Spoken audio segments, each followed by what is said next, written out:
Alhamdulillah, may yahdihillahu fahuwal muhtadi wa may yudlil fa ulaika humul khasirun. Asyhadu an la ilaha illallah wahdahu la syarika lahu wa asyhadu anna Muhammadan abduhu wa rasuluh. Allahumma shalli ala Muhammad wa ala alihi wasallam. Ya ayuhan nas ittaqullaha haqqa tuqatih wa la tamutunna illa wa antum muslimun. Amma ba'd. Puji syukur kepada Allah, salam dan salawat kepada junjungan kita Nabi besar Muhammad sallallahu alaihi wasallam. Dari atas mimbar ini saya selaku khotib mengingatkan kita semuanya, termasuk saya pribadi, untuk berusaha terus meningkatkan ketakwaan kita kepada Allah Subhanahu wa taala, melaksanakan perintahnya dan menjauhi larangannya. Dalam kesempatan yang singkat ini saya ingin sedikit mengungkap soal faktor-faktor apa yang membuat Islam itu menarik sehingga demikian besar pemeluknya, padahal agama Islam dibanding dengan agama lain tergolong yang paling muda dari segi usia. Saya menyebut salah satu yang paling menjadi faktor kenapa Islam mudah diterima di berbagai masyarakat, khususnya di negeri ini, adalah soal kesetaraan manusia. Bahwa manusia itu sama di hadapan Allah. Bahwa manusia itu tidak ada perbedaan antara yang satu dan lainnya. Saya sempat berbeda pendapat dengan Dr. Martin van Banissen, seorang ahli tasawuf dari Belanda. Dalam sebuah diskusi beliau mengatakan yang menjadi faktor Islam itu mudah diterima adalah faktor tasawuf, sufi. Mistisme Islam itu mudah bertemu dengan mistis masyarakat Indonesia. Saya agak berbeda. Saya menyebut bahwa yang menjadi faktor menarik adalah kesetaraan, terutama di daerah-daerah pesisir. Bahkan di wilayah Jawa, faktor kesetaraan itu menjadi semacam energi bagaimana mengangkat harkat dan martabat manusia, terutama berhadapan dengan feodalisme adanya kerajaan-kerajaan di Jawa. Dan seperti kata Mansur Suryanegara, fakta-fakta yang saya paparkan itu terbukti ketika di zaman Belanda perlawanan kepada penjajah, sebagian besar, untuk tidak menyebut seluruhnya, itu bersemangat jihad fisabilillah. Perlawanan kepada penjajah sekaligus pembebasan diri, bahwa manusia itu bermartabat sama, memiliki harkat dan martabat sama, tidak ada yang berbeda. Jadi semangat inna akramakum indallahi atqakum, gitu. Bahwa yang paling mulia di sisi adalah yang paling takwa. Itu menjadi parameter mereka dalam hidup. Karena itu aneh, para hadirin yang berbahagia, ketika belakangan ini muncul fenomena soal nasab, merasa paling hebat dikaitkan dengan Rasulullah yang sudah 1400 tahun. Fenomena nasab ini mencuat ke permukaan ketika memang ada fasilitas media sosial, sehingga kita tahu bagaimana membanggakan keturunan Rasulullah. Padahal kalau kita baca sejarah, ketika Nabi menyampaikan khutbah wada pun menyampaikan la fadla li arabiyyin ala ajamin wala li ajamin ala arabin wala li ahmara ala aswada wala aswada ala ahmara illa bittaqwa. Tidak ada perbedaan antara orang Arab dan bukan Arab. Tidak ada. Semua sama. Tidak ada perbedaan masyarakat Indonesia dengan masyarakat Eropa, Afrika, semua sama. Nilai-nilai inilah yang menyebabkan Abu Jahal, Abu Lahab menolak Islam. Bukan kebenaran Islam, tapi mereka merasa keistimewaan mereka selama ini kemudian hilang. Anda bisa bayangkan, Bilal bisa duduk dengan bersama dalam posisi yang sama. Zaid juga demikian, seorang budak karena masuk Islam. Ini kedahsyatan ajaran agama kita. Maka aneh kalau kita kemudian terperangkap lagi pada soal-soal yang terkait dengan nasab, membanggakan keturunan. Bahkan ada hadis Nabi yang sangat luar biasa, sangat tajam sekali. Wallazi nafsu Muhammadin biyadihi, demi jiwa Muhammad yang ada di tangannya. Lau anna Fatimata binta Muhammadin sarakat laqata'tu yadah. Demi Allah, kata Rasulullah, yang jiwaku ada di tangan Allah. Jika Fatimah mencuri, akan aku potong tangannya, dan aku sendiri akan memotongnya. Ini prinsip-prinsip kesetaraan hukum yang luar biasa, yang dahsyat sekali, yang menjadikan Islam itu sebagai agama yang menarik secara hukum. Apalagi Anda mungkin pernah mendengar ayat, wala yajibannakum sana'anu qaumin ala alla ta'lilun idilu huwa aqrabu littaqwa. Janganlah kebencian pada satu kaum membuat engkau bertindak tidak adil. Ini ayat luar biasa sekali. Bahasa yang dipakai oleh Al-Quran sangat tajam. Kepada yang kita benci pun Allah perintahkan adil. Apalagi kepada sanak saudara kita. Kalau Anda diminta adil kepada istri, kepada anak, kepada saudara, kepada kerabat, wajar. Tapi di sini Allah tegaskan, kepada orang yang engkau benci sekalipun kau harus adil. Sebuah penegasan kesetaraan yang luar biasa dari ajaran agama kita.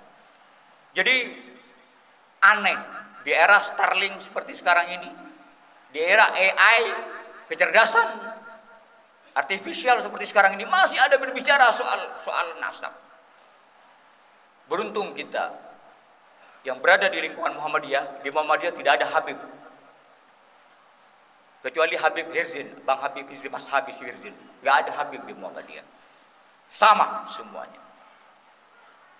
Oh, ada lagi ya Habib, namanya suaminya Mbak Andi Nurpati kalau tidak salah. Ada dua berarti Habib, nama doang. Tidak ada semangat egaliter. Sekarang teman-teman dari kalangan Nahdlatul Ulama yang sebelumnya bersikap manis kepada mereka, mulai punya sikap yang tegas. Apalagi ketika muncul pernyataan seorang Habib yang bodoh, bahlul, bego, lebih bernilai dari 70 kiai. Wah, marah mereka. Belakangan kawan saya Ulil Absar itu memposting berbagai kelakuan-kelakuan. Teman-teman dari kalangan Nahdlatul Ulama memposting berbagai kelakuan mereka. Termasuk Zawir, tahu Bapak Zawir? Zawir itu diposting oleh Mas Ulil. Zawir itu Habib yang mengaku Habib, katakanlah, masuk ke pesantren-pesantren, membawa barang, dia beli 50.000, dia jual 5 juta. Membeli 500 perak, dia jual 10.000. Bahkan kadang-kadang meminta ini, meminta itu. Bahkan ada seorang kiai yang mengungkap perlakuan-perlakuan tidak senonoh lainnya. Naudzubillah. Jadi saya pribadi terus terang, terserah kalian mau ngaku keturunan Rasul. Kalau benar ya urusan kalian, tapi apa manfaatnya? Tetapi yang saya lawan dan kita semua harus melawannya, ketika mereka kembali menyebarkan tahayul, hurafat, yang saya yakin sebagian pernah menemukannya. Cerita, oh isi Habib ini dalam satu kali sholat bisa menghatamkan 90.000 Yasin. Satu kali sholat Anda menyebut Yasin, Yasin, Yasin, dihitung per detik saja itu lebih dari 25 jam. Lalu ada yang menyebut sekali baca dari jam berapa ke jam berapa bisa menghatamkan. Belum lagi ada yang menyebutkan ada Habib ini bisa membuat pesawat mundur. Ada itu, Pak. Ada yang bisa tembus ke atas. Bahkan ada yang bisa mengatakan bisa memadamkan api neraka. Ini yang harus kita lawan. Dan ini yang menjadi pekerjaan besar Muhammadiyah. Sekarang kita mulai bergandengan dengan teman-teman dari Nahdlatul Ulama. Sudah mulai kritis menyikapi kelakuan mereka. Ketika mereka menghina. Beruntung kita berada dalam lingkungan Muhammadiyah. Bukan sebuah kebanggaan organisasi, tetapi nilai-nilai perjuangan Muhammadiyah yang untuk sekarang disebut Islam berkemajuan itu benar-benar mengajak kita rasional. Mengajak kita menjadi seorang muslim yang rasional, tidak taklid. Kita boleh akhlak menghormati seorang guru, tapi jangan kemudian akhirnya menciptakan sebuah ya katakanlah pengidolaan secara membabi buta. Sampai kemudian kuburan pun dipalsu. Itu terjadi. Sebenarnya ada cerita anekdot. Anda tahan diri tidak ketawa. Ini cerita dari Imanul Haq, kawan saya dari PKB. Beliau ceritakan kepada Gus Dur, kalau tidak salah ya. Ada seorang kiai yang menugaskan santrinya dalam sebuah perjalanan jauh naik kuda, masuk hutan, keluar hutan. Beberapa tahun tidak ada kabar beritanya. Mana santri saya itu?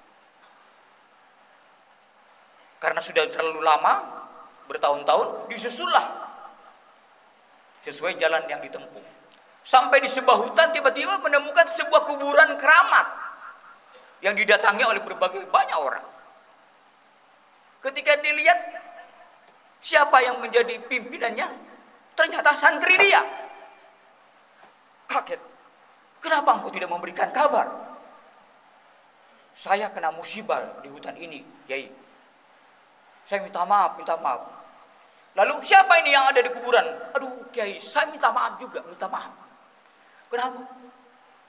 Ini kuda yang saya naiki. Kuda saya mati, lalu saya kubur. Dia jadi keramat. Si kiainya tidak marah, bahkan ketawa, hahaha, ketawa dia. Kok kiai ketawa? Yang di pondok kita itu juga kuda, induknya kuda yang kamu pakai. Sampai seperti itu manipulasi spiritual.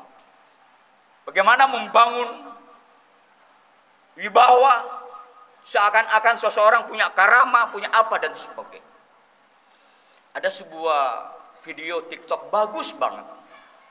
Dan ini sejalan dengan prinsip-prinsip pemikiran kita. Seorang anak muda yang datang ke India. Bagaimana menyaksikan berbagai fenomena, bukan politisasi agama ya, lebih tepatnya kapitalisasi agama. Agama dikomersilkan dengan menciptakan berbagai fenomena. Mengutip lagi-lagi Martin van Banissen. Beliau mengatakan, mursyid yang asli itu dalam tarekat belum tentu 200 tahun ada. Kalau di Muhammadiyah sih memang jelas, sudah tegas soal tarekat. Tapi kalau teman-teman di NU masih berusaha untuk membinanya. Karena di sana pengkultusan dimulai. Diciptakan suasana. Ditebar anak buah. Ditebar anak buah. Ya, tidak seluruhnya. Mereka yang dianggap Ba'alawi itu bersikap seperti itu. Saya pernah ketemu berbincang-bincang dengan kakak beradik Bapak Quraisy Shihab dan Bapak Alwi Shihab. Ngobrol kami bercanda bertiga. Sekali waktu tiba-tiba ada ponakannya Quraisy Shihab, ponakan sepupunya kalau tidak salah. Masih kawan saya. Mau jabat tangan kepada Quraisy Shihab, lalu mau cium tangan. Gak mau dia. Lah. Dipaksa sampai ditarik itu tangan Pak Quraisy. Gak mau. Kenapa? Karena Pak Quraisy Shihab itu sadar di kita ini tidak ada feodalis. Di kita itu tidak ada yang namanya penghormatan berlebihan, cium tangan sementara orang itu orang lain. Kalau kepada bapak kita, paman kita masih wajar. Ini yang harus menjadi tugas berat Muhammadiyah. Jadi Muhammadiyah yang melalui pendidikan itu tantangannya berat sekali. Apalagi sekarang ini media sosial begitu mudah menyebar. Memang di satu sisi makin terungkap kelakuan mereka yang aneh-aneh tadi yang saya sebutkan. Tetapi masih banyak bapak-bapak yang percaya itu. Masih banyak yang percaya itu. Ini yang tugas kita mencerdaskan mereka. Kita berhadapan dengan sebuah tantangan yang dahsyat, Pak. Tantangan pendidikan, tantangan teknologi, tantangan ekonomi dan sebagainya. Masa kita masih asik berbicara soal nasab dan sebagainya. Kalau mau berdebat yang produktif. Kita mencari solusi berbagai masalah. yang ada di negeri ini.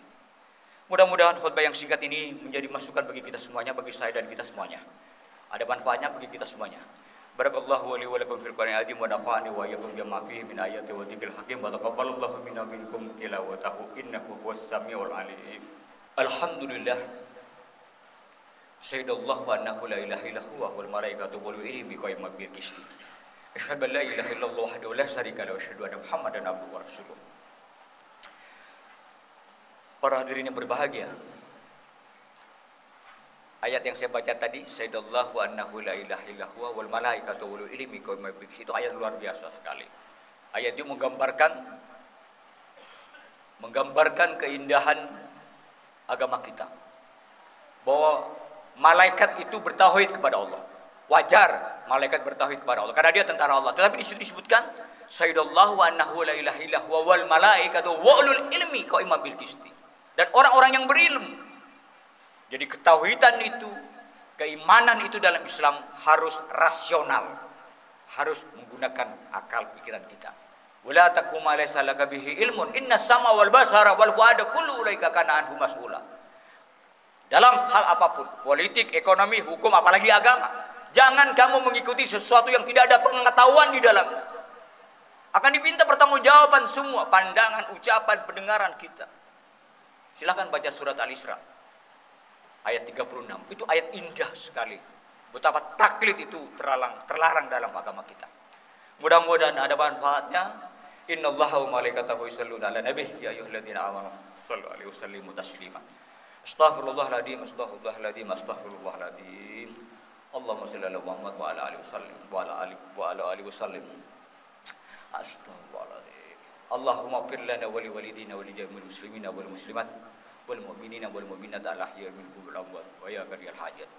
Ya Allah ya Rabbana, berikan kami kekuatan intelektual ya Allah, kekuatan moral ya Allah, untuk menghadapi berbagai tantangan tahayul modern, tantangan hurafat modern yang ingin merusak kemuliaan ajaran agama Islam ya Allah. Ya Allah ya Rabbana, berikan kami kekuatan intelektual ya Allah, untuk memberikan kemampuan agar kami bisa memberikan penjelasan kepada mereka. Ya Allah Rabbana, pertajamlah juga lisan kami ya Allah, sehingga kami bisa menjelaskan dengan baik. Ya Allah ya Rabbana, berikan pula kami kekuatan ya Allah, agar kami mampu menjawab berbagai tantangan yang ada di sekitar kami, agar kami bisa berperan sebagai hero umat yang terbaik, yang menyelamatkan dan bukan menjadi objek umat yang perlu diselamatkan. Ya Allah, kepada Engkau kami memohon ya Allah, kabulkanlah permohonan kami ya Allah. Allahumma dhalamna anfusana wa illam taghfir lana wa tarhamna lanakunanna minal khasirin. Rabbana atina fid dunya hasanah wa fil akhirati hasanah wa qina adzabannar. Alhamdulillahirabbil alamin. Ibadallah innallaha ya'murukum bil 'adli wa ihsani wa ita'i dzil qurba wa yanha 'anil fahsya'i wal munkari wal baghi ya'idukum la'allakum tadhakkarun. Wa dzikrullahi akbar.